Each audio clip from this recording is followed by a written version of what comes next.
नमस्कार दर्शकों, को टॉक में आप सभी का स्वागत है और हमारे साथ आज फिर से एक और बार जुड़ चुके हैं डॉक्टर राकेश बहल। तो सर, आपका बहुत बहुत स्वागत है।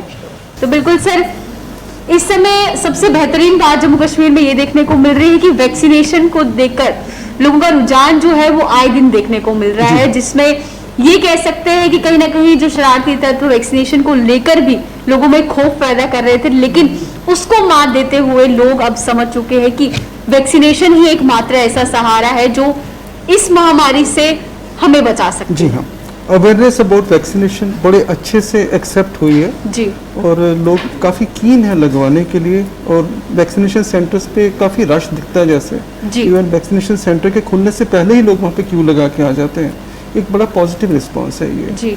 और फाइनली वैक्सीनेशन ही एक ऐसा शील्ड है जिसको हम इंतज़ार कर रहे थे और वो है हमारे पास। जी बिल्कुल। तो वही सर, बात करते हैं जिस तरीके से बहुत सारे पेशेंट्स होम आइसोलेशन में है, अपना ध्यान रख रहे हैं, एहतियात बरत रहे हैं। डायबिटीज पेशेंट्स कहीं ना कहीं इस समय हाइपर हो रहे हैं। क्या रुझान, क्या आप उन्हें कहेंगे कि इन एहतियातों को बरतें? क्योंकि हर बार ये कहा जाता है जो पहले आपको प्रॉब्लम है, अगर कोई डायबिटिक पेशेंट कोरोना पॉजिटिव हो जाता है, उसे अपनी डायबिटीज को कंट्रोल करना कितना जरूरी है। अगर नहीं भी होता फिर भी आपकी जो पहले से कोमॉर्बिडिटीज आपको चल रही है वो अंडर कंट्रोल रहना बहुत जरूरी होता है। होता क्या है कि डायबिटीज़ जो है किसी और इन्फेक्शन में भी उसका ब्लड शुगर लेवल थोड़ा सा फ्लक्चुएट करता है। किसी को भी डायबिटीज़ है, उसको किसी भी तरह की कोई भी इन्फेक्शन हो जाए, कुछ कोई और भी निमोनिया हो गया, कुछ भी हो गया, तो उसमें उसका ब्लड शुगर लेवल उस पेशेंट का बढ़ता है जी, क्योंकि बॉडी पे स्ट्रेस आ जाता है जब भी इन्फेक्शन होती है।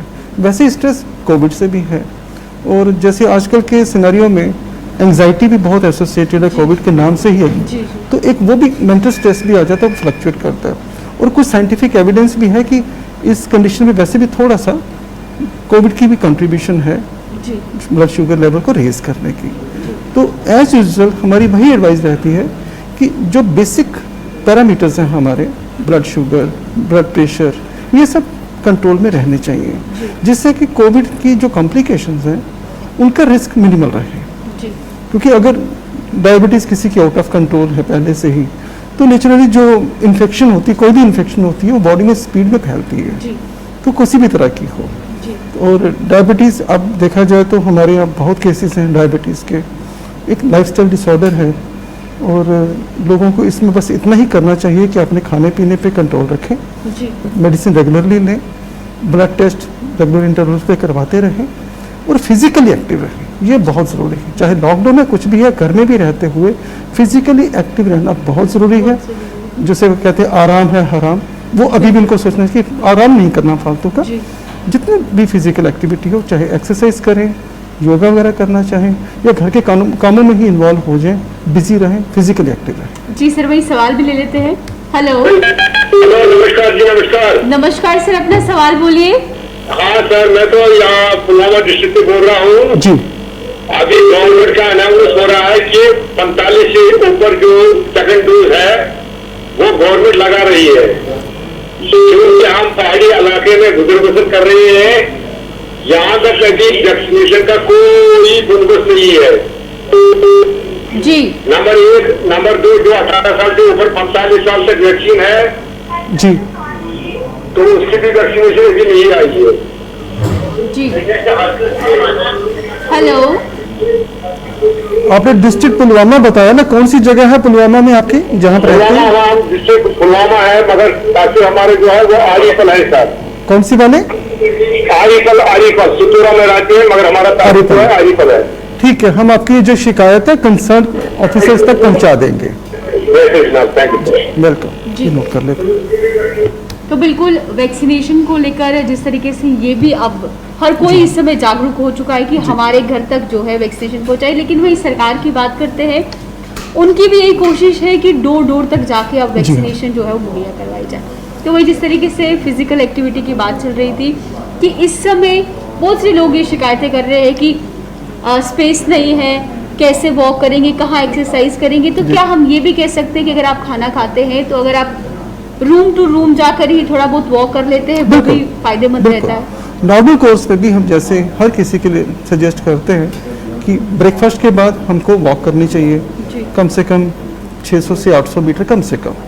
लंच के बाद भी इतनी करनी चाहिए, और डिनर के बाद भी इतनी ही वॉक करनी चाहिए, जी। नियरली 600-800 मीटर या 1 किलोमीटर, जिससे कि हमारी फिजिकल एक्टिविटी थोड़ी सी हमारी लाइफस्टाइल में ऐड होती रहती जी। है और आगे चल के काफ़ी बेनिफिशियल रहती जी, है। कि सर। जितने हम खाना खाते ही जो लेट जाते हैं उनमें रिस्क ज़्यादा होता है वेट गेन का या ब्लड शुगर या और भी कई पैरामीटर्स के डीरेंज होने का। जी। देन डाइजेशन भी जो है वो भी इतनी कंफर्टेबल नहीं रहती अगर हम ऐसी फिजिकल एक्टिविटी बिल्कुल कम रखें। जी। तो विद डायबिटीज़ और एनी अदर कंडीशन तब कहते हैं कि इस चीज़ की ज़रूरत बढ़ गई है, हमारी फिजिकल एक्टिविटी जो है ज़्यादा होनी चाहिए। जी।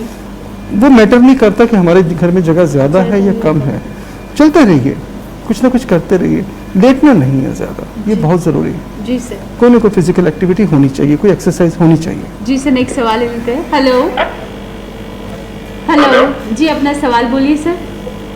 हेलो। जी, सवाल बोलिए सर अपना। हाँ, मेरा सवाल है कि मेरा डैडी वो पॉजिटिव निकला था,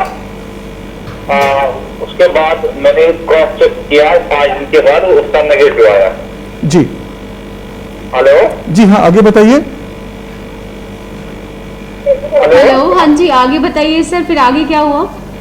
हाँ, उसका नेगेटिव आया। अब मैं यही जो कंसल्टेंट है डॉक्टर साहब उससे पूछना चाहता हूँ कि ये नॉर्मल है कि उसको आप और कुछ दिन के लिए आइसोलेशन में रहना है? उनको कोई लक्षण है, कोई सिम्टम है, बुखार, खांसी, जुकाम? नहीं नहीं डॉक्टर साहब, कोई सिस्टम नहीं है, कोई खांसी बुखार नहीं भी है, है, कोई बुखार नहीं है? खांसी हल्की हल्की, वो तो पहले भी उसको हल्की हल्की होती है ना, जी हाँ। तो वो मेजर नहीं है, कोई सिस्टम नहीं है। और कुल अभी 5 दिन ही हुए हैं, 5 दिन पहले ही पॉजिटिव आए थे वो आया था उस टाइम, डॉक्टर साहब ने बोला था ये वीक, मैंने रैपिड किया था, बोला कि वीक पॉजिटिव है। ठीक है। सेकंड ये है फ्लक्चुएट कर रहा है जी। वो वीक वाला पॉजिटिव तो था। कितने दिन हो गए टोटल? आज हो गए उसको 9 डेज। 9 डेज हो गए। अभी 2 दिन ओके। अभी 2-3 दिन रहिए, जब तक उनकी खांसी पूरी तरह कंट्रोल में ना आए उनको आइसोलेशन में ही रहने दीजिए। जब तक उनकी खांसी पूरी तरह ठीक ना हो तब तक आइसोलेशन में रहने दीजिए उनको। तो बिल्कुल जिस तरीके से बहुत से लोग हैं जो ये जानना चाहते हैं कि अगर होम आइसोलेशन में है, जी। नेगेटिव रिपोर्ट भी आ जाती है, कितने समय के बाद आपको अपनी आइसोलेशन को ख़त्म करना है, फैमिली के साथ रहना है, और वहीं पे क्या उसके बाद भी टेस्टिंग के बारे में दोबारा से, क्योंकि बहुत सारे लोग हैं जो बहुत बार अपनी टेस्टिंग करा देते हैं, कहीं ना कहीं ये जानते हुए कि एक बार अगर रैट में कोरोना पॉजिटिव आ जाते हैं उसके बाद फिर से टेस्टिंग कराते हैं 3-4 दिन के बाद, फिर पॉजिटिव या जी। नेगेटिव आने के लिए ये देखना चाहते हैं कि रिपोर्ट में क्या आ रहा है, क्या जी। वो करवाना भी सही है सर? असल में जो मेन प्रोटोकॉल है हमारे वो ये है कि अगर 10 दिन हो गए हैं आइसोलेशन में और उन 10 में जो आखिरी 3 दिन हैं उनमें अगर कोई सिम्टम नहीं है, कोई खांसी नहीं, कोई बुखार नहीं, कोई सांस लेने की तकलीफ नहीं है, जो मुंह का टेस्ट या स्मेल वाली जो पावर है वो रिटेन्ड है, जी। तो फिर हम उनको आइसोलेशन से बाहर ला सकते हैं। पर 10 दिन हो गए होते हैं, उन 10 में कम से कम 3 दिन यानी कि 72 घंटे उनको कोई सिम्टम नहीं है, जी। और हम उसमें कोई भी रीटेस्टिंग फॉर कोविड एडवोकेट नहीं करते, ज़रूरत नहीं है। जी। ठीक है। बाकी अगर किसी के केस में सिम्टम्स प्रोलॉन्ग होते हैं तो जब तक सिम्टम्स पूरी तरह क्लियर ना हो जाए तब तक हम बाहर आना रिकमेंड नहीं करते। बिल्कुल। और कई लोगों के, जैसे अभी पहले उन्होंने बताया कि हमने बाद में भी टेस्ट करवाया, टेस्ट नेगेटिव आया है, जी। वो करवाने की ज़रूरत नहीं है। इसीलिए उनके भी टोटल दिन भी 9 ही हुए हैं और अभी इनके पूरे सिम्टम्स भी नहीं हुए, तो कभी के फॉल्स पॉजिटिव या फॉल्स नेगेटिव जैसे कन्फ्यूज़न भी आ जाती है। जी। इसीलिए हम बाद में आइसोलेशन ख़त्म करने के टाइम जो रीटेस्टिंग रिकमेंड नहीं करते। Duration is more important and suppression of the symptoms, वो बड़ा इम्पॉर्टेंट। बिल्कुल सर। नेक्स्ट सवाल ले लेते हैं। Hello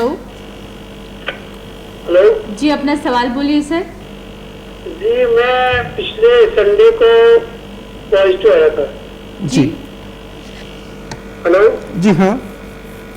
hello. जी हाँ, आगे बताइए, सुनाई दे रहा है हमको। पिछले संडे को मैं पॉजिटिव आया था। मेरे को खांसी लगातार आ रही है, खांसी में कोई फर्क नहीं आ रही है सर। आप मेडिसिन सारी ले रहे हैं? जी आप सारी मेडिसिन ले रहे हैं जो आपको दी गई हैं?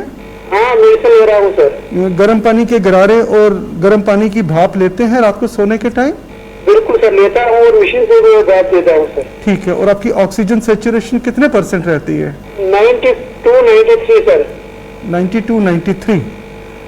तो आपने जिस हॉस्पिटल से आपको ट्रीटमेंट मिला है वहाँ डॉक्टर साहब को ये बता दीजिए कि आपकी सैचुरेशन इतने पे आ रही है। हाँ सर, सुन रहा हूँ जी, तो डॉक्टर साहब के कांटेक्ट में रहिए, हॉस्पिटल के कांटेक्ट में रहिए, क्योंकि हेलो अगर जी हाँ आपकी क्योंकि सैचुरेशन 92-93% पे आ रही है तो अलर्ट रहने की ज़रूरत है। आप जो ट्रीट कर रहे हैं डॉक्टर आपको उनको ज़रूर बता दीजिए कि आपकी सैचुरेशन 92-93 पे आ रही है, क्योंकि अगर 90 से नीचे होगी तो आपको इमीडिएटली हॉस्पिटल जाना चाहिए। खांसी आ रही है, बाकी कोई प्रॉब्लम नहीं है। हाँ, तो खांसी की दवाई आप लेते रहिए, गर्म पानी की भाप लेते रहिए और ऑक्सीजन सैचुरेशन रेगुलरली देखिए। अगर 90 से नीचे आती है तो आपको इमीडिएटली हॉस्पिटल जाना होगा, ठीक है? हाँ, तो बिल्कुल देख सकते हैं अभी भी इन्हें कितनी खांसी आ रही है। तो वहीं पे बहुत ज़रूरी है कि जब लगातार इस प्रकार से आपको खांसी आए या कोई भी लक्षण जो काफ़ी समय तक रहता है, जी अगर इन्फेक्शन आप में एक्टिव है फिर भी डॉक्टर को दिखाइए कि दवाइयाँ इतनी ले ली है, क्या इन्हें आगे बढ़ाना है, क्या करना है। ये सब जो ड्यूरेशन ऑफ ट्रीटमेंट है ना कोई सेट फिक्स नहीं होती कि इतने दिन ही दवाई खानी है, 5 दिन 7 दिन, तो ऐसा नहीं है। वो डिपेंड करता है पेशेंट की कंडीशन पे और वो वेरी करती फ्रॉम पेशेंट टू पेशेंट।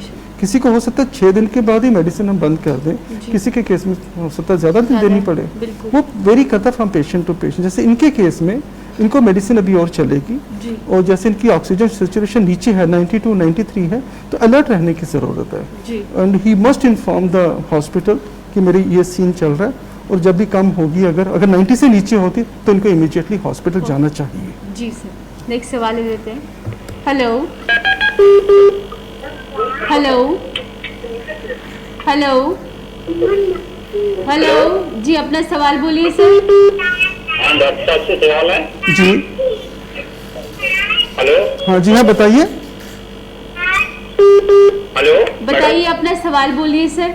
हाँ सवाल ये है कि मेरा पॉजिटिव और नेगेटिव हो गया है अब, तो बाकी जो बंदे हैं हम फैमिली मेंबर हम सारी ठीक है, हमें टेस्ट करना जरूरी है नहीं? हम सारी फिट है, कोई सिम्टम नहीं है? नहीं, आपने पहले कोई टेस्ट करवाया था?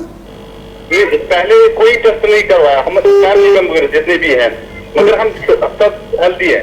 अच्छा, जिनको पॉजिटिव पाया गया है कितने दिन हुए? 10 दिन हो गए। वो अभी ठीक हैं? अभी फिट है। अच्छा। जो फैमिली मेंबर था वो भी फिट है, जो बाकी के 4 मेंबर्स हैं हम भी फिट है, कोई सिम्टम नहीं है, हेल्दी है। बट ये कि जरूरी मैंडेटरी है कि हमें करना है या कुछ ऐसा है कि क्योंकि आपके घर में एक पॉजिटिव पेशेंट है और वो पूरी तरह आइसोलेशन में है 10 दिन से? हाँ, वो तो पूरी तरह आइसोलेट, किसी के कांटेक्ट में नहीं आए? कांटेक्ट में नहीं आए। तो भी प्रिकॉशन के तौर भी मैं कहूंगा कि एक बार आप सभी टेस्ट करवा लें, हो सके कल ही करवा लीजिए। उनको आइसोलेशन से बाहर लाने से पहले आप सभी एक बार टेस्ट जरूर करवा लें, कल करवा लीजिए। कई बार क्या होता है कि हम पॉजिटिव होते हैं और हमें कोई भी सिम्टम डेवलप नहीं होता। अच्छा, ये भी देखना चाहिए। रैपिड करवाएं या आरटीपीसीआर, दोनों में से कौन सा इफेक्टिव है? आप जिस हॉस्पिटल में जाएंगे जो अवेलेबल होगा वही वो कर देंगे और उसी की रिपोर्ट को डिपेंड देखा जाएगा। ठीक है, मोस्ट वेलकम। तो बिल्कुल जैसे इनका केस है कि एक शख्स जो है पॉजिटिव आए हैं, रेस्ट ऑफ द फैमिली में कोई सिम्टम नहीं दिख रहा, कोई लक्षण नहीं दिख रहा, लेकिन फिर भी एक सिक्योरिटी के लिहाज से हम बात करते हैं कि टेस्टिंग कराना जरूरी है। देखिए बात यह है कि जो एक फैमिली मेंबर पॉजिटिव आए, जब तक वो पॉजिटिव आए तब तक वो परिवार में सभी के साथ मिक्सअप थे। जब पॉजिटिव आए तभी इन्होंने आइसोलेट किया, तो उस दिन हो सकता है कि उन्होंने थोड़ी इन्फेक्शन किसी को स्प्रेड करी हो सकता है। ठीक है। दूसरी बात, अगर कोई पॉजिटिव है भी जरूरी नहीं है कि उसमें कोई सिम्टम्स डेवलप हों। 80 to 85% लोगों में इन्फेक्शन के बावजूद सिम्टम डेवलप नहीं होता, मगर वो अपने से इन्फेक्शन दूसरों को दे सकते हैं।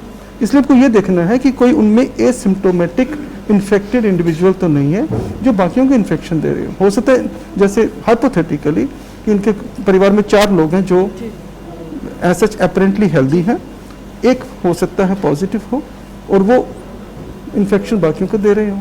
अगर कल ये टेस्ट करवा लेते हैं, सपोज ऐसा कोई केस निकलता है पॉजिटिव, तो बाकियों के बचाव के लिए ज़रूरी है कि उनको आइसोलेट किया जाए, बिल्कुल। ट्रीटमेंट स्टार्ट हो बिल्कुल तो बाकी की प्रोटेक्शन हो जाएगी। जी, बिल्कुल बिल्कुल सर। नेक्स्ट सवाल ले लेते हैं। हेलो जी, अपना सवाल बोलिए। हेलो जी, सवाल बोलिए अपना। हेलो हेलो जी, सवाल बोलिए अपना। जी सर, पूछना था सवाल डॉक्टर से कुछ। हेलो हेलो जी, सवाल बोलिए सर अपना। वो कोविड टेस्ट में नेगेटिव आ गई रिपोर्ट उनकी, अब वो 15 दिन हो गए, तो वही 10 दिन हो गया नेगेटिव आए। अच्छा, उनको कोविड 10 दिन हो गया रिपोर्ट नेगेटिव आए, तो ना अब उनको फीवर होता है। फीवर होता है। अभी वो आइसोलेशन में ही है या परिवार में सभी के साथ बैठते हैं? क्या? अभी वो आइसोलेशन में ही है जो मरीज है? आइसोलेशन में ही है अभी। अभी आइसोलेशन में ही है और उनको फीवर होता है तो उनके कुछ ब्लड टेस्ट भी करवाने की जरूरत पड़ सकती है। तो वो जिन सब डॉक्टर तो साहब आगे ने सब ठीक ही आ रहा है। सब ठीक है तो अभी उनके बारे में एक बार कंसल्ट करिए ट्रीटिंग डॉक्टर को। क्या? जिन डॉक्टर साहब ने ट्रीटमेंट डाला था उनको बताया है आपने? हाँ, मैं उनको बोला था टेस्ट करा, बाकी वो ऐसे ही बोलती को वो करा। तो ऐसा करिए 6-6 घंटे पे इनका टेम्परेचर नोट करिए। एक टेम्परेचर चार्ट लीजिए। हाँ, सुबह 6 बजे, दोपहर को 12 बजे, शाम के 6 बजे और रात के 10 बजे ये रेगुलरली टेम्परेचर चार्ट मेंटेन करिए, ठीक है।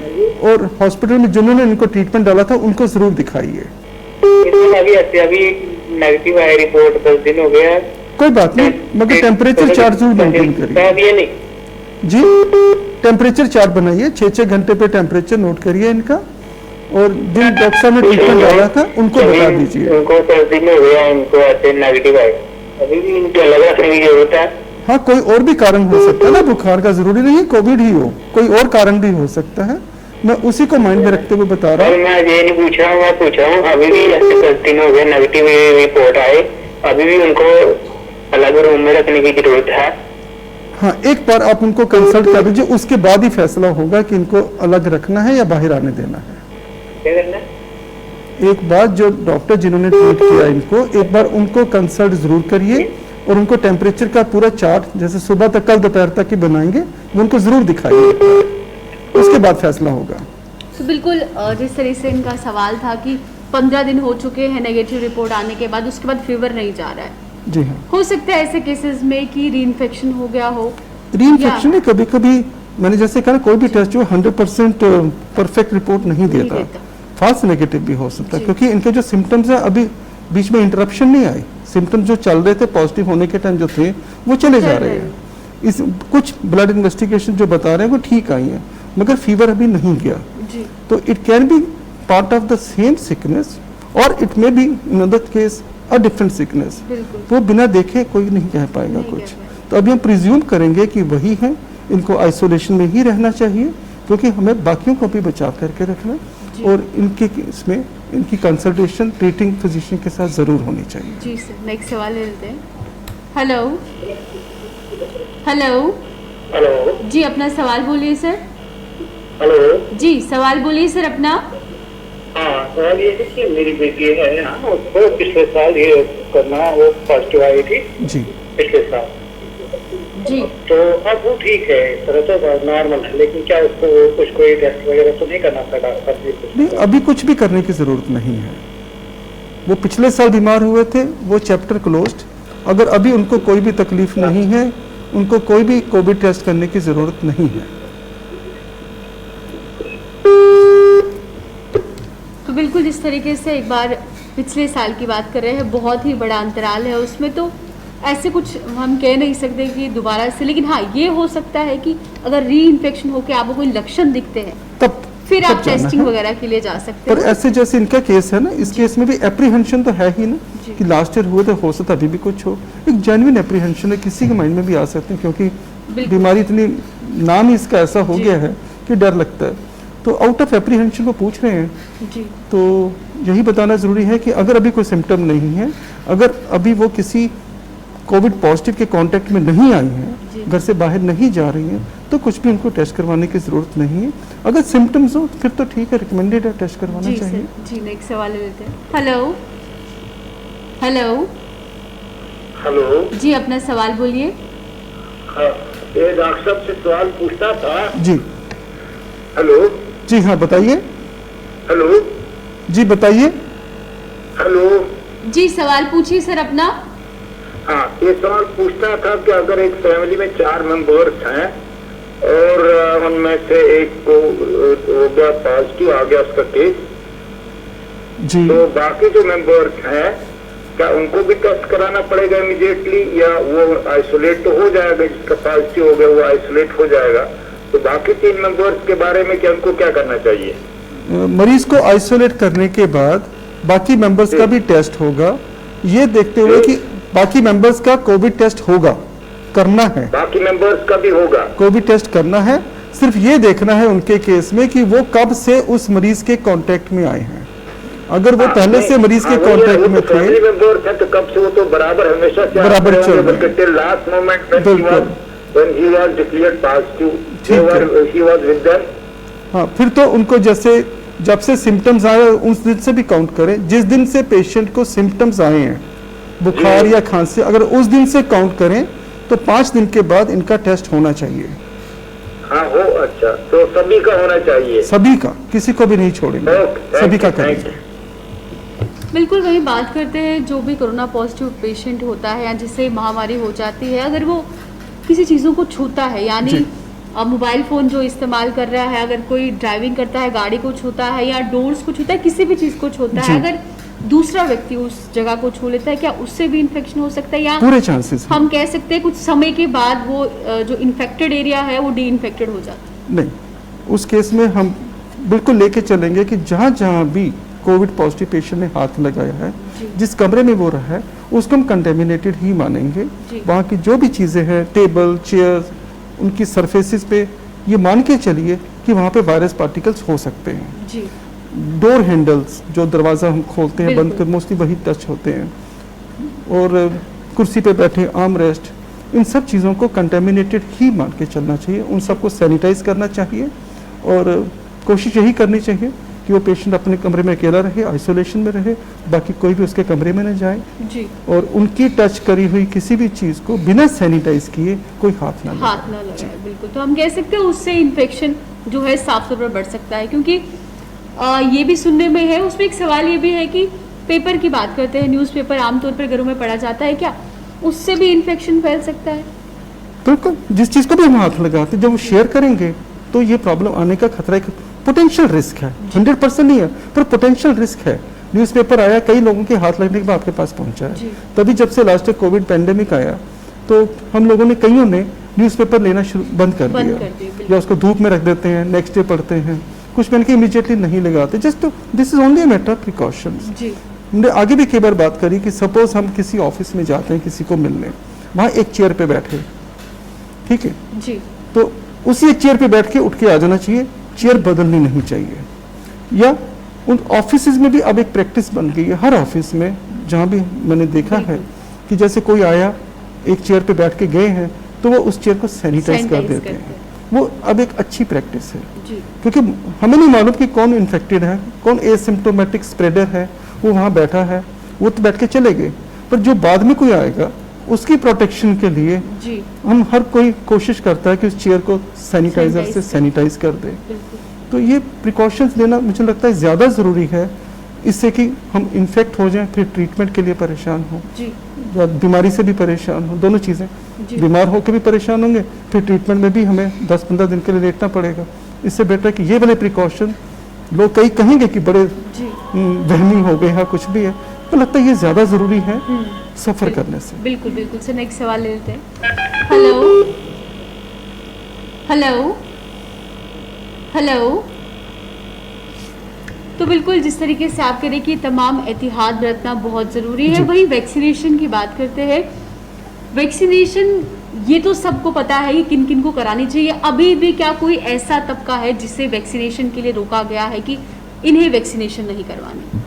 अभी सिर्फ 18 साल से छोटे बच्चों के लिए रिकमेंडेशन नहीं आई, जी बाकी तो सभी के लिए आ गई है। जी 18 to 45 का ग्रुप पहले इसमें नहीं थी, अब ये भी इंक्लूड हो गया। जी सिर्फ 18 से छोटों के अभी गाइडलाइन नहीं आई, क्योंकि अभी तक यही देखा गया, जो अभी तक का एक्सपीरियंस है, कि छोटे एज ग्रुप में कोविड की जो सिविरिटी ऑफ डिजीज़ है वो काफ़ी कम है। जी प्रायोरिटाइज ही किया गया ना, पहले शुरू में ज़्यादा एज के लोग देखे जिनमें कोमॉर्बिडिटीज़ उनमें पहले किया, फिर धीरे धीरे हम from more vulnerable to less vulnerable population पे जो वैक्सीन कवरेज कर रहे हैं। जी तो प्रायोरिटाइज जो किया जा रहा है वो साइंटिफिक एविडेंस की बेसिस पे ही है। जी तो जैसे और आगे चल के जैसे वैक्सीन कवरेज इंप्रूव होती जाएगी उसके बाद यंगर एज ग्रुप की बारी भी आ जाएगी। जी बिल्कुल सर, नेक्स्ट सवाल ले लेते हैं। हेलो हेलो, जी, अपना सवाल बोलिए सर। हाँ ये डॉक्टर ऑनलाइन है ना? जी जी हाँ, सवाल मुझे ये बताइए क्या, अगर हमने एक बार मास्क इस्तेमाल किया जी तो जब हम घर पहुंचते हैं ना उसको रिपीटेडली हम फिर इस्तेमाल कर सके या उसको कुछ टाइम के लिए वहाँ पर हमें रखना है ऐसे? देखिए अगर तो हाँ, अगर तो आपने सर्जिकल मास्क इसके लिया, बारे में थोड़ा सा हाँ, प्लीज वही बताना चाहता हूँ, अगर आपने सर्जिकल मास्क इस्तेमाल किया है तो वो तो डिस्पोजेबल है, वो वन टाइम यूज के लिए है। जैसे आप बाहर होके आ गए तो उस मास्क को डिस्कार्ड कर देना चाहिए। उसके अलावा जो हम साथ में कपड़े का मास्क भी पहनते हैं उसको भी उसी टाइम उतार देना चाहिए और धोने से पहले उसे दोबारा इस्तेमाल नहीं करना, एक ही बार यूज करना है। अगर डिस्पोजेबल मास्क है तो उसको डिस्कार्ड कर दीजिए, अगर कपड़े का मास्क है जो वॉशेबल है उसको घर आते ही डिटर्जेंट में डाल दीजिए और धोने के बाद ही दोबारा इस्तेमाल करें। कोई भी मास्क आप एक बार में यूज कर सकते हैं मगर दूसरी बार उसे यूज करना अवॉइड करिए। बिल्कुल, जैसे मास्क को लेकर ने बहुत ही बेहतरीन सवाल जी। पूछा है, क्योंकि मास्क इस समय एक ऐसा सुरक्षा का कवच है जो 24 घंटे हमारे पास ही रहता है, लेकिन उससे भी किस प्रकार से हाइजीन रखना है ये भी हमारे ही हाथों में है। क्योंकि मोस्टली जैसे बातचीत करते हैं जो मुगा स्लाइवा है या किसी को जुकाम है वो सब इससे टकराता जी है, हाँ। तो उसमें भी एक नेचुरल बैक्टीरिया जो है वो पनपते हैं, तो उन्हें भी स्वच्छ रखना कितना जरूरी है? हर चीज़ हमेशा साफ ही होनी चाहिए। मास्क हम क्यों पहनते हैं कि हम जो भी सांस लें वो मास्क के थ्रू आए, बिल्कुल जिससे कि एक फिल्टर का काम करेगा और कीटाणुओं को बाहर रोक लेगा। जी जब हम सांस छोड़ते हैं तो रिवर्स हो रहा है, हम अपने फेफड़ों से जो हवा बाहर निकाल रहे हैं वो भी फिल्टर होके जा रही है, मगर उसके साथ जो मॉइस्चर और भी कई बिल्कुल ऑर्गेनिज्म भी हो सकते हैं वो भी आके मास्क के ऊपर सेटल हो जाएंगे। जब यही मास्क पहन के हम बाहर गए तो बाहर पॉल्यूशन भी है, इन्फेक्शियस ऑर्गेनिजम्स भी हैं और कोविड भी हो सकता है। जब हम वापस घर आ गए तो ये मास्क जो है इसको कंटेमिनेटेड मान के चलना है। जी तो ये अब मास्क घर आके हमने ये पहना, यही मास्क पहन के घर के लोगों के बीच मिक्स नहीं होना हमको, क्योंकि हम इन्फेक्शन लेके आए हैं, जी इसलिए इसको एकदम से डिस्कार्ड करना है। जो तो कपड़े का मास्क है उसको तो आप डिटर्जेंट में डाल दीजिए और जो नीचे सर्जिकल पहन रखा है उसको तो डिस्कार्ड करना है डस्टबिन में डाल के, बिल्कुल और जब दोबारा घर से बाहर जाना फिर से फ्रेश मास्क पहनना है। जी बिल्कुल सर, नेक्स्ट सवाल ले लेते हैं। हेलो हेलो हेलो हेलो तो बिल्कुल मास्क को भी साफ सुथरा पहनना, कब कब समय पे इस्तेमाल करना, क्योंकि मोस्टली लोग जो है सर्जिकल मास्क को इस्तेमाल करते रहते हैं 1 2 3 दिनों तक, जबकि साफ तौर पे वो वन टाइम यूज ही है, उससे ज़्यादा उसको हम इस्तेमाल नहीं कर सकते। वो हम रिस्क ले रहे हैं, जी। वो यानी कि हमारे किसी काम का नहीं, नुकसान दे सकता है, फायदा कोई नहीं है उसका। जी वो डिस्पोजेबल चीज़ जो है वन टाइम यूज़ के लिए होती है। अगर हमने 4-6 घंटे वो यूज़ कर लिया उसके बाद उसका इस्तेमाल नहीं करना, उसके बाद वो यूजलेस हो जाता है, जी और अगर हम उसको यूज़ करते हैं तो आगे चल के हार्मफुल हो सकता है। जी सर, नेक्स्ट सवाल ले लेते हैं। हेलो हेलो हेलो जी, अपना सवाल बोलिए। मैम, दोनों हमने बात करने से करते हैं वो उनको कोविड हुआ जी अपने हस्बैंड को, जी जी तो कोविड के पहले जो हफ्ता है तो फीवर नहीं आया, अभी ना उनको नेगेटिव के बाद फीवर आ रहा है उनको 10 दिन से। पॉजिटिव कब हुए थे ये? उनको फीवर नहीं जा रहा, हम डोलो देते हैं। जी, इनको मेडिसिन सारी चल रही है? हाँ सर, वो डोलो खा रहा है, उनका ट्रीटमेंट पूरा हो गया। नहीं, ट्रीटमेंट पूरा तब तक नहीं होता जब तक हम ठीक ना हो जाएं, उसको ऐसे ही पूरा ना समझिए। नेगेटिव आ गए ना, तो ये हो गया 10-12 दिन हो गए हैं। नेगेटिव आए हुए भी 12 दिन हो गए हैं। नेगेटिव का तो उनको फीवर आ रहा है, तो आपने ट्रीटिंग फिजिशियन को बताया? उनको फीवर नहीं जा रहा। हाँ, जो उनका ट्रीटमेंट कर रहे हैं डॉक्टर, उनको बताया है आपने? उनको पूछा, टेस्ट वगैरह करवाया, एक्सरे वगैरह करवाया, सभी ठीक आए, सभी ठीक आए हैं। तो फिर ऐसा करिए, इनका 6-6 घंटे पे बुखार नोट करिए, 6-6 घंटे पे बुखार नोट करिए। वो चेक करते रहते हैं 6-6 घंटे बाद। हाँ, वो पूरा 99 फिर ऊपर चला जाता है, 100 के ऊपर भी चला जाता है, फिर डोलो देते हैं। हाँ, हर 6 घंटे के बाद ना टेम्परेचर नोट करिए। सुबह 6 करते बजे, हैं सर। दोपहर को 12 बजे, शाम को 6 बजे और रात को 10 बजे। ये हाँ, रोज करते हैं, वो करते हैं ये सर। पूरा एक चार्ट बनाइए हाँ और जिन डॉक्टर्स ने ट्रीटमेंट डाल रखा है उनको चार्ट दिखा दीजिए, हाँ सर, टेम्परेचर वो चार्ट। दिखाया उनको, जीएमसी ठीक में है। लगे हैं ना, वो उनको दिखाया, उनका ट्रीटमेंट जीएमसी से चल रहा है ना। जी हाँ, तो फिर ठीक है। अगर उनकी अंडर ऑब्जर्वेशन है फिर चिंता की बात नहीं है, वो अकॉर्डिंगली ट्रीटमेंट भी डालेंगे, तो डरने की बात। हाँ, उन्होंने ट्रीटमेंट दिया चलता है, है, तो टैबलेट चल रही है उनकी लग से। बिल्कुल। वो ट्रीटमेंट चलने दीजिए, जैसे वो बोले चलने दीजिए, बीच में इंटरप्ट नहीं करना, तो ठीक हो जाएंगे। वो सर फीवर बड़ा फिर वो होता है ना कि क्यों हो रहा है, वो घबराने की बात नहीं है मैडम, आ रही है। क्योंकि उनके फीवर सारे का टेस्ट, आना। हाँ सारे टेस्ट उनके नॉर्मल आ रहे हैं और उनको ट्रीटमेंट चल रहा है, वो मेडिकल सुपरविजन में चल रहा है, तो डरने की बात नहीं, ठीक हो जाएंगे।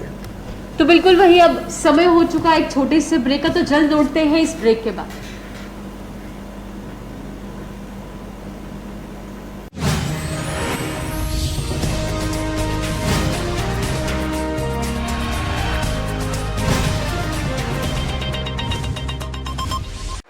A very good evening to all. On behalf of the Department of Health and Medical Education, Government of Jammu and Kashmir, this is today's daily media briefing on the emergent COVID situation in the UT. As of today, 25th May 2021, a total of 2,964 new positive cases have been reported since our last update yesterday, which includes 1,145 from Jammu Division and 1,819 from Kashmir Division. Moreover, 3,623 COVID patients have recovered. Furthermore, 53 COVID deaths have been reported, which includes 33 from Jammu Division and 20 from Kashmir Division. Over the period of last 24 hours, a total of 41,394 COVID tests were conducted, which includes both RAT and RT-PCR. With regards to bed occupancy, against the total availability of 5,456 level 1 and level 2 beds, 2,875 are occupied. With regards to oxygen availability, over the period of next 24 hours, a total of 1,39,676 cubic meters of oxygen shall be made available. With regards to the ongoing COVID vaccination drive, a total of 41,423 people were vaccinated today. The total number of people cumulatively vaccinated across the whole UT comes to 30,25,745. In the 45 years and above age category, 67.14% people have been vaccinated. In the 18 to 45 year category, around 20,237 people were vaccinated today. Apart from this, all district and divisional level control rooms are working around the clock. Teleconsultations are available on the eCGV portal. Furthermore, live call-in program OFF-Doc is running on Gulistan channel from 8:30 PM to 9:30 PM. Dr. Speak is running on DD Kashir from 8:15 AM to 9 AM and 8:30 PM to 9:30 PM. And Doctor on Radio is running on All India Radio, Srinagar from 3 PM to 3:30 PM. Finally, emergency ambulance services are available through the 108 helpline. Thank you.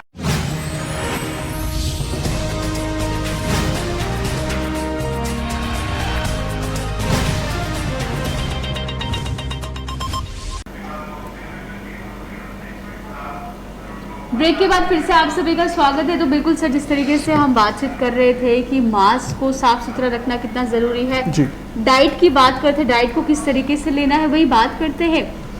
Mostly जिनके बच्चे बाहर पढ़ रहे हैं या relatives बाहर से आ रहे हैं, जम्मू में जो रहते हैं वो घरों का रुख कर रहे हो या कहीं पर भी जा रहे हो इस समय, जैसे ही बाहर से आते हैं, ट्रैवल करके आए हैं, क्या डायरेक्ट उन्हें फैमिली मेम्बर्स के साथ मिलना चाहिए या कुछ दिन अलग से काटने चाहिए? अगर तो आउट ऑफ स्टेशन से कोई आ रहे हैं जी और इंटरस्टेट बॉर्डर्स पे तो टेस्ट हो रहा है, जी जब तक उस टेस्ट की रिपोर्ट ना आ जाए, नेगेटिव रिपोर्ट ना आ जाए, उनको प्रिज्यूम करना चाहिए कि हम इन्फेक्टेड हो सकते हैं, जी उनको अंडर क्वारंटाइन रहना चाहिए। जब तक फेवरेबल रिपोर्ट ना आए, उनको घर के लोगों के साथ मिक्सअप नहीं हो। नहीं होना चाहिए, बिल्कुल सर। सवाल लेते हैं वहीं पे। Hello hello hello.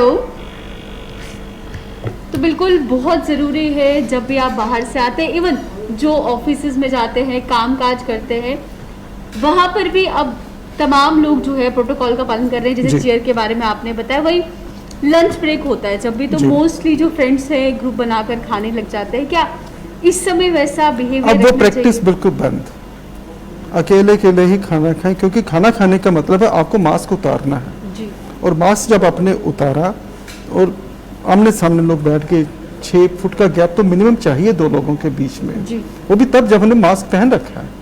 जब मास्क उतार दिया तो मैं तो एडवाइस यही करूंगा कि एक कमरे में एक ही आदमी को बैठ के खाना खाना चाहिए, या ज़्यादा अगर वैसा पॉसिबल नहीं है तो बाहर जाके ओपन में बैठ के खाना खाएं, अकेले अकेले।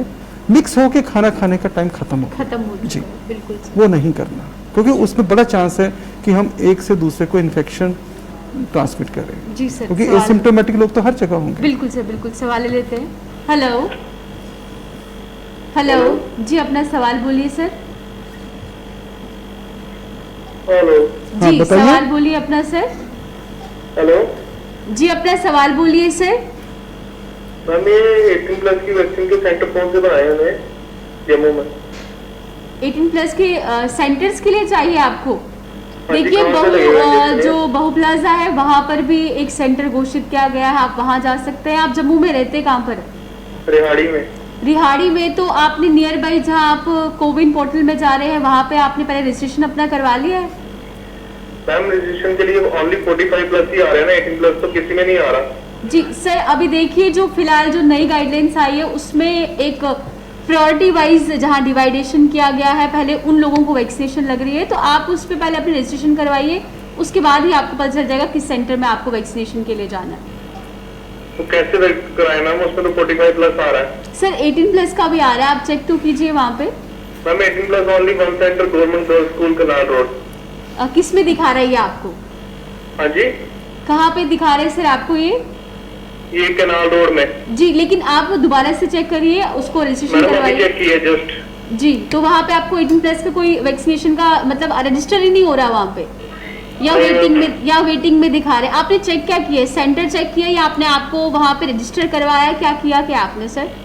मैम, सेंटर चेक कर रहा हूँ, कौन कौन सेंटर है। ओनली 18+ जिसमें आ रहा है वो government girls school, canal road में आ रहा है। जी, लेकिन उसके बाद अलावा और भी सेंटर आएंगे, लेकिन सेंटर चेक करने से पहले आपको अपने आप को रजिस्टर करवाना है। मैम, रजिस्टर मैंने कर लिया हुआ है। जी, अभी आप कह रहे थे रजिस्टर ही नहीं हो रहे सर। मैम, रजिस्टर हो रहा है लेकिन स्लॉट बुक नहीं ना हो रहा। स्लॉट का आप कौन कौन से सेंटर है स्लॉट के लिए? सर अभी आप कह रहे थे 45+ का हो रहा है, अब 18 का नहीं हो रहा, अब आप कह रहे बुक भी कर दीजिए। आप चेक करिए, जैसे आपका स्लॉट बुक होगा उसके बाद आपको पूरी वैलिड इन्फॉर्मेशन जो है वो मिल जाएगी। तो बिल्कुल जिस तरीके से वैक्सीनेशन की ड्राइव शुरू हो गई है, और सबसे अच्छी बात यह है कि सर बहुत सारे ऐसे तबके हैं जिन्हें जो फ्रंट लाइन पे काम कर रहे थे उन्हें इस समय वैक्सीनेशन करवाना बहुत ज़रूरी था। जैसे हम बात करते हैं जो वेंडर्स है, कारोबारी है, या जो ठेला वगैरह उठाते हैं, या जर्नलिस्ट है जो फ्रंट लाइन पे आते हैं, बहुत सारी शिकायतें थी कि आखिरकार इन्हें भी वैक्सीनेशन लगनी चाहिए। तो वही देखने वाली ये बात रही कि 300 से लेकर 350 तक आज वैक्सीनेशन जो ड्राइव है वो चलाई गई है। जी। तो बहुत ज़रूरी है कि वैक्सीनेशन में इस प्रकार का पार्टिसिपेशन अगर हो रहा है, लेकिन लोगों को भी ये समझना होगा कि जो धीरता है या एक ठहराव जो है वो रखना बहुत ज़रूरी है। जी हाँ, कुछ टेक्निकल रीजंस हो जाते हैं जिसके कारण जैसे उनको स्लॉट नहीं मिल पा रहा। जी। ये टेक्निकल रीजंस के कारण कई बार होते हैं, क्योंकि जैसे वो बोलते हैं पोर्टल पे बहुत ज़्यादा क्राउडिंग हो गई, नहीं मिल पा रहा, उनकी भी प्रॉब्लम जेन्युइन है। पर with time it's going to be easy only. With time, I think within few days it will become more and more centres will be there, तो getting a slot will be much easier. जी। तो slowly slowly सब कुछ ठीक हो जाएगा। बिल्कुल sir, next सवाल ले लेते हैं। Hello hello hello hello. जी सर, अपना सवाल बोलिए। हाँ जी, मेरे को ना 1 मंथ पहले ये कोविड हुआ था जी। तो मुझे ना ये वीकनेस है बहुत। अभी आप ठीक है ना? हेलो। अगर अभी आप ठीक हैं तो बस अपने थोड़ा हेलो, आपको आवाज़ नहीं आ रही मैम? हेलो। हेलो। तो बिल्कुल जैसे इनका सवाल है कि जो फीवर है वो ठीक नहीं हो रहा, मोस्टली लोगों की ये क्वायरीज आ रही है कि जब क्या कह सकते हैं इसे कि पूरी तरीके से, या नहीं, जैसे इनकी कंप्लेंट है कि मेरे को कोविड हुआ था 8 महीने पहले, अभी वीकनेस है, तो नेचुरली कुछ तो बीमारी के बाद हो जाती है। जी। दूसरा थोड़ी टाइम जरूर लगता है रिक्यूपरेट करने में। बाकी इनको अपनी डाइट का ध्यान रखना चाहिए और फिजिकल एक्टिविटी का ध्यान रखना चाहिए, जी। क्योंकि घर में बंद होकर फिजिकल एक्टिविटी कम हो जाती है, बिल्कुल। उससे भी कमजोरी महसूस होती है। जी। तो फिजिकली एक्टिव रहें और अपने खाने पीने का अच्छे से ध्यान रखें। जी। तो सब कुछ ठीक हो जाना चाहिए। तो बिल्कुल वही कमज़ोरी जो है काफ़ी सारे लोगों को रह रही है कि बॉडी में उस तरीके की क्षमता नहीं दिख रही है, एनर्जी फील नहीं हो रही है। तो ये लाजमी है कि जब किसी प्रकार की महामारी से आप गुजरते हैं, किसी इन्फेक्शन से गुजरते हैं, तो कमज़ोरी जो है वो शरीर में आ जाती है। किसी भी बीमारी से लड़ने के बाद शरीर में टेम्परेरीली थोड़ी देर के लिए कुछ फीलिंग ऑफ वीकनेस रहती है, तो इसको कुछ ये सब्जेक्टिव फीलिंग भी होती है, यानी कि मेरे को भी वीकनेस है, किसी और को भी है, हो सकता है मैं ज़रूरत से ज़्यादा महसूस करता हूँ, दूसरा कम महसूस करता है, किसी को थोड़ी महसूस होती है, किसी को ज़्यादा होती है, तो वेरिएबल होता है। बट टाइम ज़रूर लगता है रिकवर होकर पूरी तरह फिर से स्ट्रेंथ गेन करने में। उस पर ज़रूरी यही होता है कि हम अपने खाने पीने का ध्यान रखें, फिजिकल एक्टिव रहना बहुत ज़रूरी है। और एक बात माइंड में ये भी रख लें कि अब मैं ठीक हो गया हूँ, अब बीमारी चली गई है, अब मुझे कोई खतरा नहीं है, अब हम ठीक, ये सोच भी बदलनी पड़ती है कि अब हम ठीक हो गए हैं। तो ये थॉट भी अपने आप में बहुत होता है एक पॉजिटिविटी जनरेट करने के लिए। जी, तो बिल्कुल बहुत ज़रूरी है इन सब चीज़ों का ख्याल रखना और ध्यान रखना कि जो आप डाइट भी ले रहे हैं वो इस प्रकार से लें कि किसी प्रकार का जंक फूड उसमें ना हो, हेल्दी डाइट हो, जो आपके शरीर में तमाम प्रोटीन्स, विटामिन्स, कैल्शियम्स की जहाँ हम बात करते हैं, ये तमाम चीज़ें जो है भरपूर उस डाइट में होनी चाहिए, ताकि रिकवरी तो आपने की है, लेकिन जो कमज़ोरी से आपके शरीर में महसूस हो रही है उसमें भी एक एनर्जी जो है वो ये कमजोरी या वीकनेस जिसे हम कहते हैं टेम्परेरी होती है, ज्यादा देर नहीं रहती है, थोड़ी देर के लिए फील होती है, फिर ठीक हो जाती है। जी सर, नेक्स्ट सवाल लेते हैं। हेलो जी, अपना सवाल बोलिए। जी, सवाल बोलिए अपना। हाँ जी, मेरा डॉक्टर साहब से क्वेश्चन था। जी हेलो जी, बोलिए। हाँ जी, मैं गांधीनगर से बोल रही हूँ। जी बेटा, जी डॉक्टर साहब से क्वेश्चन था। जी हेलो जी बेटा, सवाल बोलिए मैम अपना। क्या बोले? सवाल बोलिए, क्या क्वेश्चन है आपका, बताइए। हाँ, मेरे डॉक्टर से ये क्वेश्चन है कि मैं पूछना चाहती हूँ कि जैसे एक पेशेंट है वो आइसोलेट हो गया है एक रूम में, जी ठीक है, तो अब नेगेटिव भी हो गया, तो उस रूम को कितनी देर तक बंद रखना है हमें? अगर उनके सिम्टम्स खत्म हो गए हैं, हेलो, अगर उनके सिम्टम्स खत्म हो गए हैं, बुखार, अगर उनके बुखार खांसी जैसे जो लक्षण है ठीक हो गए हैं, हाँ जी, और उनकी रिपोर्ट भी अब नेगेटिव आ गई है, ठीक है, उनके सिम्टम्स कब से खत्म हुए, कब से वो ठीक महसूस कर रहे हैं, कितने दिन से? वो एसिम्प्टोमेटिक है जी, कितने दिन से एसिम्प्टोमेटिक हैं वो? कितने दिन से एसिम्प्टोमेटिक हैं वो? एसिम्प्टोमेटिक ही है वो 30 दिन से। तीसरे दिन से। और कब पॉजिटिव कब आया था? एंटीबायोटिक का कोर्स किया था, उसके बाद उन्होंने टेस्ट करवाया था, मैडम किस डेट को पॉजिटिव? आफ्टर 14 डेज नेगेटिव है। ठीक है, अब वो बाहर आ सकते हैं। जी, तो बाहर आ सकते हैं। उस रूम को पूरी तरह उस रूम को पूरा सैनिटाइज करना है और पेशेंट बाहर आ सकते हैं। वो हम नॉर्मल जो सैनिटाइजर वॉश के लिए यूज करते हैं या हैंड स्प्रे यूज करते हैं, उसी से कर सकते हैं।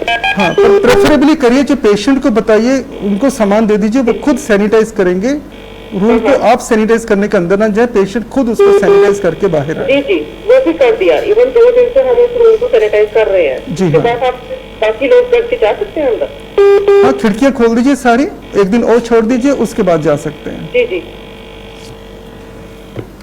बिल्कुल, जिससे इन्होंने सवाल पूछा कि जो होम आइसोलेशन में है, सेपरेट कर दिया है, खाने पीने के बर्तन अलग कर देते हैं, काफ़ी समय तक पेशेंट वहाँ रहा होता है, इस्तेमाल किया होता है चीज़ों का, उसके प्रयोग के बाद जैसे ही वो इन्फेक्शन से बाहर आता है, जैसे आप भी कहते हैं कि पेशेंट खुद अगर वो ठीक हो गए, उनको कोई प्रॉब्लम नहीं है, तो हम तो यही कहेंगे कि उनको उस कमरे में नहीं जाना चाहिए जब तक सैनिटाइज करने के लिए जो बाहर अपरेंटली हेल्दी लोग हैं उनको अंदर नहीं जाना। पेशेंट ठीक हो चुके हैं, पेशेंट को ही सारा सामान दे दिया जाए, जैसे खाना वगैरह दिया जाता है, दरवाजे के पास रख दीजिए, वो अंदर रख लें, और पेशेंट खुद अपने कमरे की हर चीज को सैनिटाइज करें। एक दिन करें, दूसरे दिन भी करें। मैं तो प्रेफरेबली कहूंगा कि रूम की सारी क्लीनिंग पेशेंट को खुद करनी चाहिए, उसके बाद ही बाहर आना चाहिए, और घर की खिड़कियां खुली रखें जिससे क्रॉस वेंटिलेशन हो, और अगर धूप आती है कमरे में, नथिंग लाइक इट। बिल्कुल। नेक्स्ट सवाल लेते हैं सर। हेलो जी, अपना सवाल बोलिए। हाँ जी, डॉक्टर साहब से एक सवाल पूछना था मुझे। जी मैडम। जी बोलिए मैम, अपना सवाल बोलिए। हाँ जी मैडम, ये ना मैंने पहले भी की थी बात, लेकिन अधूरी रह गई थी बात। मेरे को इतना मेरे 1 मंथ पहले मुझे कोविड हुआ था जी। अब मैं हो गई हूँ ठीक, लेकिन वीकनेस है दूसरा ये है कि मैंने वैक्सीनेशन एक लगाया था जी। कोविशील्ड लगाया था एक, ये वैक्सीन। अब मैं चाहती हूँ दूसरा काम लगाना है मुझे। मैडम ठीक, जिस दिन आप मैं ठीक चाहती हूँ होंगे, मुझे हाँ, एक डोज मैंने वैक्सीनेशन का लगा दिया था। जी मैडम, आप जिस दिन ठीक हुए हैं ना, तो आप जिस दिन ठीक हुए उसके 12 हफ्ते के बाद दूसरा वैक्सीन लगेगा आपको। हफ्ते के बाद? 12 हफ्ते के बाद। अच्छा 12 हफ्ते के हाँ, बाद। जिस दिन आप आइसोलेशन रूम से बाहर आए हैं ना, हाँ जी जी डॉक्टर साहब, हाँ। मैं आई हूँ आइसोलेशन से बाहर आई हूँ। हाँ, तो जिस दिन आप वापस बाहर आए हैं उस दिन से 12 हफ्ते के बाद, उस दिन से 12 हफ्ते के बाद, 12 मतलब 84 दिन के बाद दूसरा वैक्सीन लगेगा आपको। तो बिल्कुल इतना जो अंतराल है अब ये कर दिया गया है, तो इसके ही लिहाजे से हमें जो वैक्सीनेशन की डोज के लिए है जाना चाहिए जी।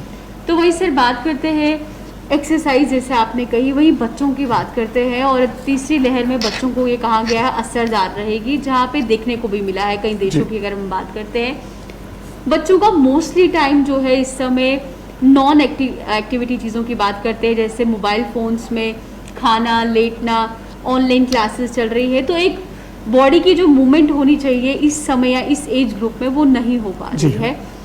माँ बापों को, जितने भी पेरेंट्स इस समय देख रहे हैं, उन्हें क्या सलाह देना चाहेंगे, किस प्रकार से इस समय डील करें, और मेंटल बैलेंस की जहाँ हम बात करते हैं वो कितना ज़रूरी है?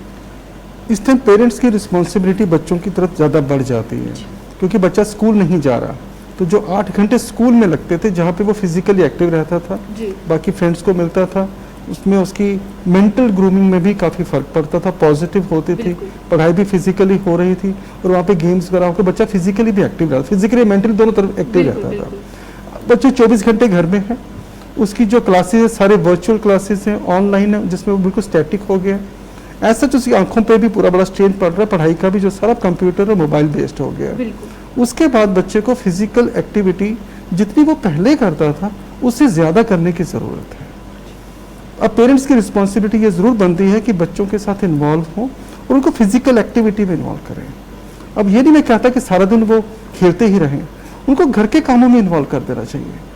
बच्चों को मैं कई बार बोलता हूँ कि फैसिलिटीज़ ऐसी मत दीजिए जिनसे वो आराम तलब हो जाए, उनको फिजिकली एग्जर्ट करने वाली काम दीजिए। बड़े होके वो रियलाइज करेंगे कि ये बहुत अच्छा काम किया।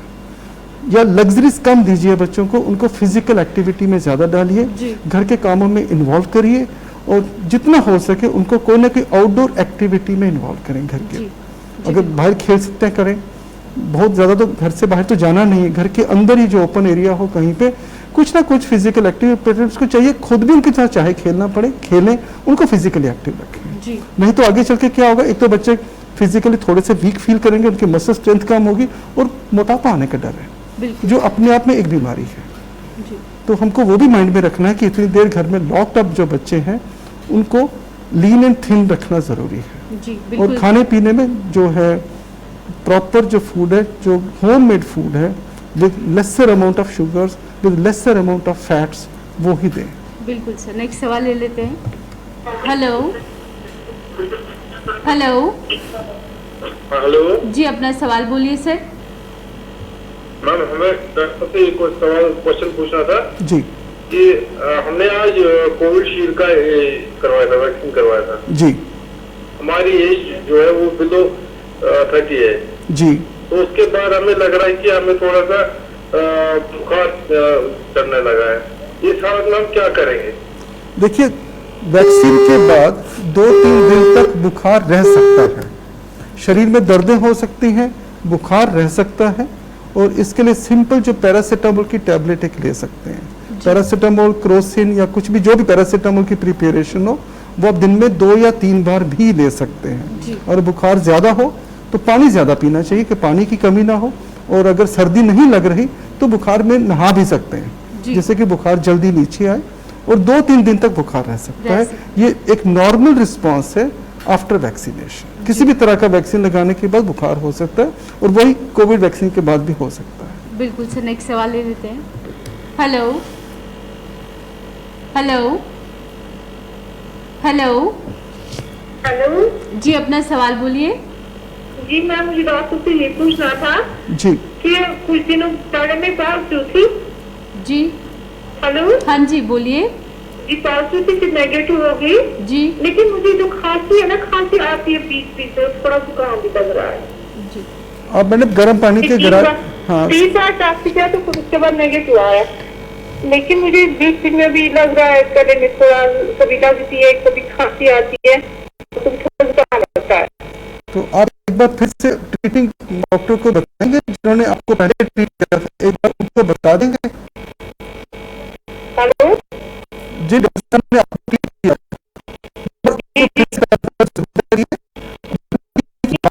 सोने से पहले और दिन में 2 दिन गर्म पानी से गार्गल करिए, उससे भी आराम लगेगा। और जिन डॉक्टर ने आपको ट्रीट किया था एक बार उनको जरूर बता दीजिए, जी ठीक है? जी डॉक्टर। वही बात करते हैं आज। आमतौर पर लोगों को गले की खराश की जो दिक्कत है वो देखने को मिल रही है, जिसके चलते हुए जो हम कह सकते हैं बहुत सारी ऐसी मेडिसिन मिलती है जो खुद ही अपने आप में ले रहे हैं, या विक्स की गोलियां खा रहे हैं, या जो भी उनको लगता है कि ठंडक पहुंचती है गले से। जब भी इस प्रकार से थोड़ी बहुत भी गले में खराश लगे, क्या करना चाहिए उसे? सबसे पहले तो गर्म पानी में नमक डाल के गरारे करें 2-3 बार, और सोने के टाइम गर्म पानी की भाप लें। उबलता हुआ पानी लिया बर्तन में अपने आगे, उसकी जो भाप निकल रही होती है उसके ऊपर चेहरा रखें, और जब आप सांस लेंगे तो भाप ही अंदर जाएगी। 5 मिनट के लिए भी करें तो बहुत आराम लगेगा, और आराम है, और इरिटेशन होती है बार बार होगा तो हमें कोविड का शक तो वैसे भी रहता है, तो उसको सिम्टोमेटिक एडवाइस किया जा सकता है। जी बिल्कुल सर, नेक्स्ट सवाल लेते हैं।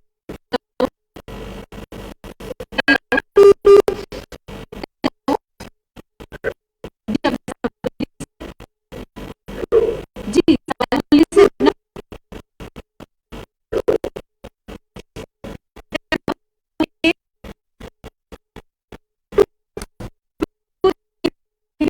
हल्की फुल्की गले में खराश लगी है, उसमें स्विमिंग आपने जिस तरीके से बताया वो कर दीजिए, लेकिन लगता है कि उसके साथ साथ इमीडिएटली रिपोर्ट करना चाहिए हॉस्पिटल। बिल्कुल। सर बात करते हैं जितने ट्रीटमेंट ले रहे हैं, बहुत सारे पेशेंट जैसे ऑक्सीजन सैचुरेशन की बात करते हैं नीचे आती है, लगता है 95 से नीचे आ गया, 92, 90 उससे भी नीचे आ गया, फिर तो पेशेंट के लिए बहुत ही गंभीरता का विषय बनता है। 95 एंड अबव कोई टेंशन की बात नहीं जी। 90 एंड 95 के बीच 90 to 94 जी अगर वो हो तो अलर्ट रहना है, डरने की बात वो भी नहीं है, सिर्फ अलर्ट रहने की जरूरत है। और जिस हॉस्पिटल में आपने अपना टेस्ट करवाया था, जिन्होंने आपको एडवाइस किया है होम आइसोलेशन, उनको बस इन्फॉर्म कर दीजिए टेलीफोनिकली कि हमारी ऑक्सीजन सेचुरेशन जो है 94 या उससे नीचे है, मगर 90 से ऊपर है, तो उनको पता रहना चाहिए कि ऐसा किस है। और अगर 90 से नीचे आती है तो इमीडिएटली आपको हॉस्पिटल चले जाना चाहिए, आपको ऑक्सीजन सपोर्ट की जरूरत पड़ सकती है जी। तो नीचे अगर 90 से नीचे आते ही शिफ्ट कर जाना चाहिए। और उसके लिए फैसिलिटी भी है, हेल्पलाइन पे फोन करने पे गाड़ी आपको घर से खुद ही पिकअप कर देती है और वहां पे पहुंचा देती है हॉस्पिटल में। तो that's a very good facility being provided by the system. और फिर हॉस्पिटल में जब पहुंच के अगर आपको ऑक्सीजन की जरूरत है तो लगाई जाएगी एंड यू आर सेफ। बिल्कुल बिल्कुल सर, नेक्स्ट सवाल ले लेते हैं। हेलो हेलो जी, अपना सवाल बोलिए। हेलो जी सवाल बोलिए मैम अपना। हेलो हाँ जी मैम, मेरा डॉक्टर साहब से ये क्वेश्चन था जी कि अगर कोई पर्सन कोविड नेगेटिव हो गया है जी, तो अब वो ओल्ड एज पेरेंट्स के पास कितनी देर के बाद आ सकता है, जो बीमार है कोई किसी वजह से? अगर आप सिम्टम्स फ्री हो गए हैं, हेलो अगर आपके सिम्टम्स खत्म हो गए हैं, अगर पेशेंट के सिम्टम्स खत्म हो गए और उनको कोविड फ्री डिक्लेयर कर दिया गया है तो हाँ, तो फिर वो पूरे प्रिकॉशन ऑब्जर्व करते हुए पेरेंट्स के पास जा सकते हैं, मास्क पहन के रहेंगे। खुद तो ठीक है, हाँ, मास्क पहन के जाएंगे, किसी वजह से बीमार हैं जाते हैं तो उनके पास उसको जाने में कोई परहेज तो नहीं? मास्क लगा के जाएंगे। मास्क उतारना नहीं है, मास्क नहीं उतारना, मास्क लगा के उनको चलिए। जाके मेडिसिन वगैरह या उनके लिए बुकिंग वगैरह कर सकते हैं? हाँ, मेंटेनिंग के सेफ डिस्टेंस वो कर सकते हैं। पर्सनल हाइजीन पूरी मेंटेन करें, हाथों की केयर करें और एक डिस्टेंस मेंटेन करते हुए, मास्क इस्तेमाल करते हुए वो ये कर सकते हैं। बिल्कुल, जैसे इनका सवाल है कि बहुत सारे जैसे बुजुर्गों की हम बात करते हैं, कोई ना कोई जो बीमारी है पहले से होती है, कोमोर्बिडिटीज की बात करते होती है, तो जो एक स्वस्थ व्यक्ति है जिसे कोरोना हुआ है, अब वो उससे निकल भी आया है, लेकिन एहतियातों को बरतना उतना ही ज़रूरी है क्योंकि वो बुजुर्ग है, एक तो उम्र भी है और साथ ही साथ अगर दिक्कत कोई ना कोई उन्हें है तो उनमें इन्फेक्शन फैलने की ज़्यादा चांस है। ये प्रैक्टिकल प्रॉब्लम जो हर किसी घर में ऐसी सिचुएशन आ सकती है, जो डिपेंडेंट हैं, बुजुर्ग हैं, बिल्कुल उनको लुक आफ्टर करना भी ज़रूरी है और जो यंग हैं वही आइसोलेशन में थे, तो वो भी चाहते हैं कि जल्दी से जल्दी बाहर आएँ और अपने रूटीन में आएँ। बिल्कुल। और जैसे ये नेगेटिव हो चुके हैं, सिम्टम फ्री हैं, आइसोलेशन में का सफिशिएंट टाइम बीत गया, अब बाहर आ सकते हैं। सिर्फ इनको ये प्रिकॉशन लेने हैं कि मास्क लगाए रखेंगे, अपने हैंड सैनिटेशन का पूरा ध्यान रखें और पेरेंट्स के पास जाएं मगर एक सेफ डिस्टेंस रखते हो और उनको जो लुक आफ्टर करना वो कर सकते हैं। यानी हम ये कह सकते हैं कि क्योंकि मोस्टली बहुत सारे घरों में जहाँ पे बुजुर्ग जो है बच्चों पे ही अपने डिपेंड है, बिल्कुल बच्चे ही घर पे खाना पीना बनाते हैं, लेकिन उन्हें एक डिस्टेंस बनाना जो है वो बहुत जरूरी है ताकि ये इन्फेक्शन जो है उनको ना दे दे, उनको ना दे। तो वहीं से नेक्स्ट सवाल ले लेते हैं। हेलो हेलो जी, अपना सवाल बोलिए। जी मैडम, मुझे डॉक्टर साहब से सवाल करना था। जी हेलो जी बोलिए मैम। मेरा गैलब्लैडर निकला हुआ है जी और मुझे थायराइड भी है, मुझे ये वैक्सीन लगवानी चाहिए? जी हाँ, आप लगवा सकते हैं, बिना किसी परेशानी के आप वैक्सीन लगवा सकते हैं। मतलब कोई प्रॉब्लम तो नहीं? कोई प्रॉब्लम नहीं होगी, वैक्सीन बिल्कुल सेफ है आपके लिए। थैंक यू डॉक्टर साहब। Welcome ma'am. बिल्कुल, जैसे हमने कहा कि इन्हें ये दिक्कतें हैं या जिस तरीके से जो अपनी कंडीशन बता रहे हैं, वैक्सीनेशन ही लगा सकते हैं जी। वही बात करते हैं मोस्टली अगर अभी जो एक बंदिश है या अभी ऑफिशियली तौर पे जो डिक्लेयर नहीं हुआ है वो mostly I guess pregnant womens के लिए या अदरवाइज सबके लिए वैक्सीनेशन जो है इस समय बताई जा रही है कि वो लगा सकते हैं। और जहाँ हम इससे पहले भी बात करें कि अगर किसी को किसी प्रकार की एलर्जी होती है या इन्फेक्शन होती है तो उन्हें पहले अपने डॉक्टर के साथ बातचीत कर लेनी चाहिए, या जहाँ वैक्सीनेशन कराने के लिए जा रहे हैं वहाँ पर भी डॉक्टर्स हैं, उन्हीं को बताना है जी। और कहीं नहीं जाओ, उन्हीं को बता दें हमारी ये सिचुएशन है, then the person sitting there is the right person to decide. बिल्कुल, उनको अपनी बता दीजिए मेरी ये कंडीशन है, वो बता दें, फिर अकॉर्डिंगली वो डिसाइड करेंगे। जी जी। नेक्स्ट सवाल ले लेते हैं। तो बिल्कुल बहुत ज़रूरी है इस समय एहतियातों को बरतना, अब हम कह सकते हैं क्योंकि अच्छी बात सर ये देखने को मिल रही है कि जहाँ एक्टिव पॉजिटिव केसेस की हम बात कर रहे हैं उसमें एक डाउनफॉल होता हुआ नजर आ रहा है, पॉजिटिव साइन है। बिल्कुल, जहाँ पे लॉकडाउन में इस समय लगा है सिचुएशन भी अब ये कह सकते हैं कि लोग अब समझ चुके हैं कि प्रिकॉशंस बरतना बहुत जरूरी है अगर इस महामारी की चेन को तोड़ना है। जी हाँ। तो वहीं पे बात करते हैं जैसे बच्चों की एक्सरसाइजेस की हमने बात की या खाने पीने की बात की, बहुत से लोग अभी भी सुबह मॉर्निंग वॉक के लिए जाते हैं लेकिन बिना मास्क के वॉक करते हैं, क्या वो अभी भी सही है? क्योंकि मोस्ट लोगों का ये कहना है कि सुबह तो फ्रेश हवा होती है, उस ताज़ी हवा में भी हम मास्क क्यों पहन कर रखें? तो क्या कुछ टर्म एंड कंडीशन उस समय उन्हें फॉलो करनी चाहिए? जो प्रेजेंट सिनेरियो है पैंडेमिक का, उसमें हम सबको ज़रूरत है कि हम घर से बाहर ना निकलें जी, ठीक है। और सुबह जो अगर निकल रहे हैं, लॉकडाउन किसके लिए लगा कि किसी को इन्फेक्शन, बाहर ना निकले बिना कारण के। और जो मॉर्निंग वॉक के लिए भी अभी निकल रहे हैं वो एक रिस्क ले रहे हैं, पहली बात वो रिस्क ले रहे हैं। दूसरा, अगर मास्क नहीं लगाएंगे तो रिस्क को मल्टीप्लाई कर रहे हैं। ये बिल्कुल एडवाइजेबल नहीं है, बिल्कुल अप्रिशिएबल नहीं है, ऐसे नहीं करना चाहिए। लॉकडाउन इतना एक एक्सट्रीम स्टेप है जो लेना पड़ता है, जो लिया गया है क्योंकि हमारे सामने एक बहुत बड़ा खतरा खड़ा था जिसके लिए लॉकडाउन अडॉप्ट किया। तो उसको एक तरह से ब्रीच कर रहे हैं, इसलिए मॉर्निंग वॉक घर से बाहर अवॉइड करनी चाहिए। सारे प्रिकॉशन लेके घर के अंदर जो कुछ कर सकते हैं करिए।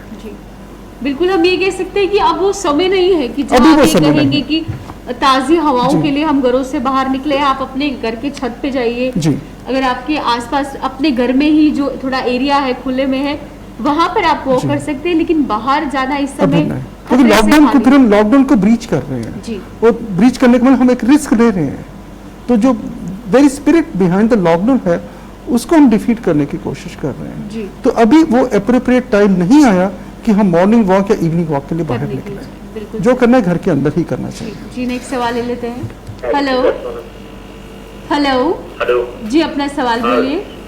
जी, मेरा डॉक्टर साहब से ये सवाल है कि मैं बारामूला से बात कर रहा हूँ जी कि एक थायराइड की दवाई ले रही है मेरी वाइफ जी और डायबिटीज के लिए, क्या ये वैक्सीन जरूरी है? जी हाँ, वैक्सीन जरूरी है और इनके लिए सेफ है। वैक्सीन लगाने में इनको कोई परेशानी नहीं होगी, ये लगवा सकते हैं। Thank you sir. Most welcome. तो बिल्कुल सर, अब वही समय हो चुका है अलविदा लेने का। तो काफ़ी फ़ोन कॉल्स जो हैं वो आई, तो जी मैम। कोशिश यही होती है ज़्यादा से ज़्यादा जितने भी कॉलर्स फ़ोन करते हैं उनके सवालों के जो जवाब है वो हम दे सके। तो वही अब मुझे और सर को दीजिए इजाज़त, फिर करेंगे मुलाकात। तब तक के दीजिए इजाज़त, नमस्कार।